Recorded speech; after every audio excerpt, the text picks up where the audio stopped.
सर्वांचं मनापासून स्वागत करतेय। आज आपण बघणार आहोत आषाढ स्पेशल खुसखुशीत अशा ह्या कापण्या पौष्टिक आहेत। आपण यामध्ये गुळाचा वापर केलेला आहे।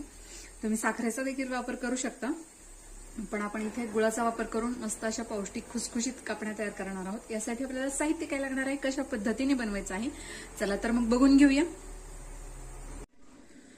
यासाठी आपल्याला लागणार आहे गव्हाचं पीठ। तर मी 3 वाट्या गव्हाचं पीठ घेतलेलं आहे। या वाटीने मोजून हे पीठ इथे आपण घेतलेलं आहे। त्याचप्रमाणे पाऊण वाटी गूळ, पाव वाटी तूप, फ्लेवरसाठी वेलची पूड, 2 चमचे खसखस। खसखस नसेल तर तिळाचा वापर देखील तुम्ही इथे करू शकता, आणि वेलची नसेल त्याऐवजी तुम्ही बडीशेपचा देखील इथे वापर करू शकता।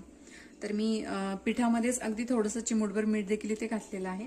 तर सर्वात आधी आपल्याला गूळ जो आहे तो पाण्यामध्ये विरघळून घ्यायचा आहे, जेणेकरून त्यामध्ये खडे किंवा कचरा वगैरे असतो